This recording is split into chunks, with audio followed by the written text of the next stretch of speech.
आपल्याला सोयाबीनची भाजी करायची आहे. सोयाबीनची भाजी करायच्या टायमिंगला आपण काय केलं पाहिजे, तर ह्याच्यामध्ये आपल्याला पहिल्यांदा 5 मिनिट पाण्यामध्ये उकळून घेतलं पाहिजे, जेणेकरून ते शिजलं जाईल. शिजल्यानंतर आपल्याला टोमॅटो, लसूण, अद्रक, कांदा हे पदार्थ सोलून चिरून घ्यायचे आहेत. चिरल्यानंतर आपल्याला कांदा हा लालसर भाजायचा आहे. त्याच्यामध्ये तुम्ही खोबरंही ॲड करू शकता, तुमच्या ऑप्शननुसार आहे. त्याच्यानंतर तुम्ही हे सर्व एकदम मिश्रण जे काही आहे त्यात ते सगळे मिश्रण एकत्र घेऊन तुम्ही एकदम मिक्सरला बारीक करून त्याची पेस्ट बनवून घ्यायची आहे.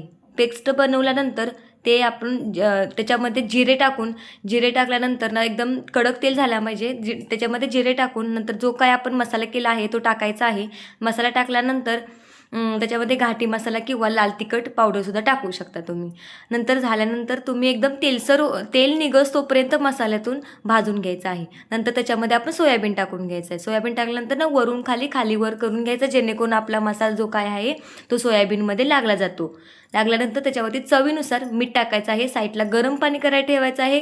गरम पाणी केल्यानंतर 2 ग्लास गरम पाणी सोयाबीनमध्ये ॲड करायचं आहे. केल्यानंतर ते एकदम शिजलं जाईल. शिजलं की आपल्याला भाजी आपली तयार होईल. त्याच्यामुळे तुम्ही ते सर्व करू शकता.